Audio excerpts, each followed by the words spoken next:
Sandrine Rousseau, et ça tu le sais, hein, c'est pas le pingouin qui glisse le plus loin sur la banquise, c'est pas le lampadaire le plus éclairé du trottoir, etc., etc. C'est pas le couteau le plus affûté du tiroir.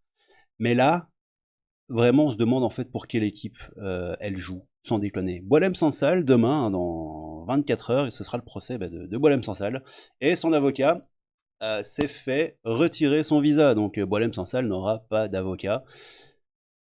C'est absolument scandaleux, hein, on va pas se mentir. Mais pour Sandrine Rousseau, non, ça va, ça va. Tu sais pourquoi? Parce que Boualem Sansal, c'est le suprémacisme. Bah oui, il critique l'islam, il critique l'islam, hein. Il ne critique pas que l'islamisme, il critique réellement l'islam, on verra après. À 2 minutes de Boualem Sansal, je vous ai trouvé 2 vidéos où il en parle et vous comprendrez bien pourquoi ça la rend dingue. Et ça rend dingue les Algériens, les islamistes, les musulmans, enfin ça rend dingue toutes ces joyeuses personnes de paix et d'amour. Et là, pardon pour le bruit, et là, Sandrine Rousseau a littéralement pété un plomb. Je souligne que les propos de Boualem Sansal relèvent de l'extrême droite et du suprémacisme. Ce n'est pas un ange, non, ce n'est pas un ange, même s'il n'a pas à être en prison, hein, déclare-t-elle. Alors si je peux me permettre, on va citer une fois n'est pas coutume, hein, ce grand penseur philosophe qui est psychodélique, un grand penseur de l'ère moderne, et qui nous dit c'est fou, elle arrive à minimiser le discours de terroristes et de tueurs, mais des écrivains qui dénoncent les problèmes, c'est le 4e Reich, et je n'ai rien à dire de plus, à moins que, peut-être, Tata, ici, qui nous dit « Quel gigantesque CO2NE, c'est effrayant !» Oui. Oui. Oui, Tata. Oui. Oui. Peut-être. Ouais, c'est effrayant, les amis, écoutez-moi ça. Bien, historiquement aussi, hein, évidemment. Sandrine Rousseau, l'avocat de Boualem Sansal interdit d'entrer sur le sol algérien. Droit de la défense, droit de l'homme bafoué par le gouvernement algérien et le président algérien. Scandaleux ? Oui, il est scandaleux qu'il soit emprisonné. Il est scandaleux que son avocat n'ait pas le droit d'entrer en Algérie. Il n'y a pas de doute là-dessus. Cependant, tu le sens venir le cependant. Écoute. Après, je voudrais aussi poser, et dans les deux termes de l'équation, que les propos et les positions tenues sont des propos relevant de l'extrême droite, relevant d'une forme de Raciste. Merci, monsieur Bourdin. Ça va, on a compris, t'inquiète. Suprémacisme, et que ça, à un moment, relevant d'une forme de suprémacisme, et que ça, à un moment, il faut aussi poser les deux. C'est-à-dire que il n'a pas à être en prison, d'aucune manière. Il a à être défendu. C'est un droit humain fondamental. Mais... Pour autant, rappelons quand même que ça n'est pas non plus un ange dans ses positions et que le suprémacisme, c'est quand même l'idée qu'il y a des civilisations qui sont supérieures aux autres et que c'est précisément ce qui va nous emmener dans le chaos. Pardon. L'augmentation. Dans le chaos. Donc le suprémacisme, c'est le fait de penser que les civilisations sont supérieures aux autres et c'est ça qui va nous mener dans le chaos. Oui, Sardine, il y a des civilisations qui sont supérieures à d'autres.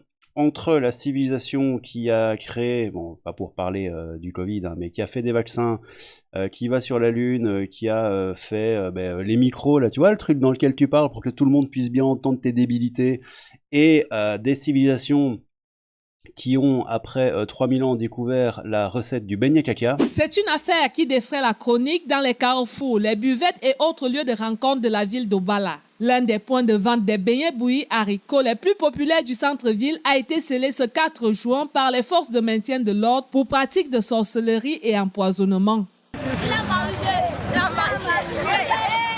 Le nommé Louis Bernard Ndiki, âgé de 47 ans, a été surpris en train de déféquer à l'intérieur de son box où il a l'habitude de pétrir la pâte de ses beignets. Immédiatement, les forces de maintien de l'ordre ont été alertées. Le suspect sera conduit en cellule et son point de vente scellé. Les populations sous le choc n'en reviennent pas d'avoir consommé des beignets caca pendant des années.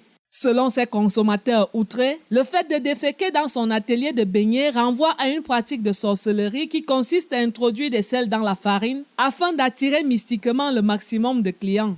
Mais comment quelqu'un vient nous tuer dans notre pays? Comment? Lui sort nous-mêmes d'abord. On a mangé ça peut-être, ça fait même 4 ans ou 3 ans. On a le tué depuis le caca. Ouais, mais non, c'est pas la même chose, Sardine. Je suis désolé de te le dire, mais oui, il y a des civilisations qui sont supérieures à d'autres. C'est comme ça. C'est cette espèce de ligne idéologique selon laquelle toutes les civilisations, toutes les cultures devraient être sur le même point d'égalité. C'est de la bouillabaisse idéologique gauchiste. Mais c'est de la merde! Voilà, c'est ça. De la popularité de ces thèses-là, que ce soit aux États-Unis, que ce soit aussi en partie en France ou ailleurs dans le monde, eh bien, nous conduit inéluctablement à l'affrontement. Donc je voudrais qu'on descende un peu la pression et qu'on se dise qu'il n'y a pas de civilisations qui sont supérieures aux autres et que nous sommes au contraire dans une commune humanité sur cette terre qui, encore une fois, menace de s'effondrer, de ne plus pouvoir nous accueillir. Oh, quelle tête! Regarde-moi cette gueule finale, quoi! Une commune humanité. Attends. Et que nous sommes au contraire dans une commune humanité sur cette terre qui, encore une fois, menace de s'effondrer. Une commune humanité qui... Non, mais je suis désolé, mais au bout d'un moment, il faut arrêter les bêtises. Hein. Une commune humanité. Les bisous, les gentils bisounours, tout va bien. Tout le monde aime tout le monde, il n'y a absolument aucun problème, il n'y a pas une certaine civilisation qui veut en bouffer une autre depuis le 7e siècle. Il n'y a aucun problème, on est tous égaux, on est tous parfaits, on est tous gentils. Voilà, ça c'est Sandrine Rousseau. Bon, ça m'énerve un petit peu, je vais pas vous mentir. Alors, Boualem Sansal, qu'est-ce qu'il a fait pour mériter les foudres de Sandrine Rousseau, hein, qui caresse son électorat dans le sens du poil. Hein. L'islamisme, c'est quelque chose de marginal. Le problème, c'est l'islam. Aïe, c'est peut-être ça qui pose problème à Sardine. Hein. Dire que l'islam est un problème, c'est un problème. L'islam est une religion qui a raté, il y a 14 siècles, son entrée dans le temps, dans le mouvement du monde. C'est une citation de Boualem Sansal. Écoutez-moi ça. Pourquoi en France, on parle toujours de djihadisme, d'islamisme? Le problème, c'est pas l'islamisme, c'est quelque chose de marginal. Le problème, c'est l'islam. L'islam est une religion qui a raté, il y a 14 siècles, son entrée dans le temps, dans le mouvement du monde.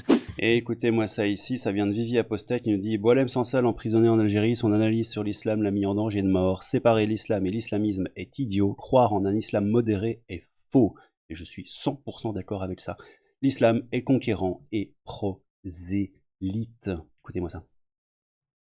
L'islamisme est né avec l'islam alors que l'Europe semble le découvrir. Ben, c'est idiot de les séparer. Hein. L'islamisme est né en même temps que l'islam. Je veux dire, au temps déjà du prophète, il y avait des gens qui revendiquaient, ils l'ont même reproché, exigé du prophète lui-même, une application stricte des valeurs de l'islam. Et voilà. Alors, de là à penser qu'il y a un islam modéré, c'est un mot qui fausse l'analyse. Il y a l'islam qui est comme ça, qui est conquérant, qui est prosélyte. Et l'islamisme est en pointe, lui, utilisant à la fois les ressources de l'islam, mais aussi les ressources qu'offre la société moderne dans ses contradictions, ses difficultés, le nationalisme, le ceci, le cela. Voilà. Et le mec, comme je vous ai dit plus tôt, sait de quoi il parle. Il a vu son pays, l'Algérie, plonger dans l'islamisme et il nous prévient en fait simplement. Mais ça ne plaît pas, évidemment, hein, ça ne plaît pas aux Algérinos, aux musulmans et aux Sandrine Rousseau et consorts. Mais réellement, mais Sandrine Rousseau, meuf, mais franchement, parle des barbecues, parle du soja. Parle de tes petites culottes, j'en sais rien, mais arrête d'ouvrir ta bouche sur tous les sujets et surtout les sujets un petit peu intelligents parce que réellement ça ne te va pas. Bon les amis, c'était le crabe fantôme, un peu de crabe et beaucoup de fantômes, je vous laisse là. Prenez soin de vous, je vous aime tous sauf un, mais je ne dirai pas qui c'est. Likez, abonnez-vous, clocher, tout ça, si vous le souhaitez. Je vous fais plein de bisous, à bientôt dans le métro. Tchou. Est-ce que je peux être conne en fait?